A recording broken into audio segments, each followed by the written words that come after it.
Hi, my name is Abrasion, and you are not always right. Have you ever played with the very likable person that keeps spamming marks on the map? Yeah, I know you have. Recently this was added to the game, so I haven't played trios that much. The other day I accidentally sent a trio when I was with a friend.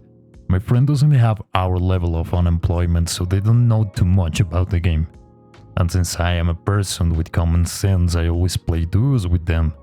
Anyway, person in our team was a spammer, didn't mind it too much and paid attention to the scenario. Already on day 2, Astel was defeated. I was showing my friend the path to clone a weapon.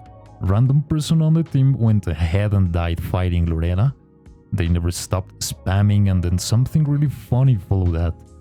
That person stayed in our expedition. They didn't rage quit, but purposefully kept dying. They followed us to the Night Lord, which was Enhanced Gladius. As you can imagine, we lost, and they stayed there to see it. So, I'm not a professional, but I think we can agree that there is something really wrong with people like that. Look, we all get frustrated. We are human beings, but what is the point of your behavior? This one goes for the very experienced players.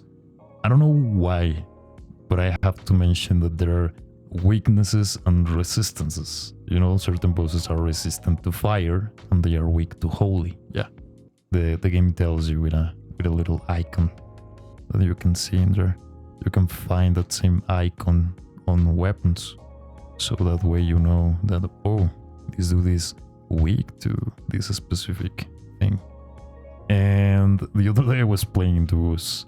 I was Raider, the random on my team was Raider 2, and we were playing Enhanced Gladius. Dude had 2 Devourer Scepters, which are pretty amazing weapons. But Gladius is resistant to fire, and I tried to give that dude a holy weapon. I don't remember if it was a Colossal or a Great Hammer also, and they just fucking ignored me. We ended up losing that match, yeah. As I mentioned, this was already added to the game. What is the point on going into a 3-people match or expedition if you cannot handle your emotions that well, if you're not going to be able to, you know, coexist with someone else? Anyway, talking about trios, the other day I was playing by myself on a random trio expedition, and there were 2 people on my team that I guess they were together because they kept following their own route, ignoring all of my marks, and I just had to be following them around. Now, I understand that some people are scared to play solo, especially unexperienced players. It's totally fine that you're playing with your duo or whatever. It's totally fine, both of you are the greatest players on earth. But most likely, the random on your team is someone who is seeking help to beat whatever boss, you know? And I think that you can be kind enough to just point in the map where are you going to go, and don't expect that the other person already knows everything about the game, you know? Because this isn't something that I was bothered about, but I was just thinking about it. What if I was a really inexperienced person and these people just kept doing whatever? Do you get my point? There is a very specific place on the map.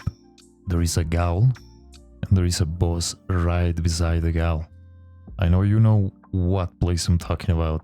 And I know that you had people on your team that for some reason want to fight that Gaul, the level 1 on day 1. And they don't fucking care about the dragon that is beside the Gaul. I'm saying a dragon because it can be whatever, but usually is the most fucking annoying boss right there. I don't have too much to say about that, just don't. And there's the last thing that I want to mention. Apparently, according to some leaks, there is a ranked mode coming to the game. So, for all of the people that don't know how to handle your emotions, I think you're going to have a lot of fun on Ranked Sooth. A lot of fun. Anyway, my name is Bryson and have a nice day.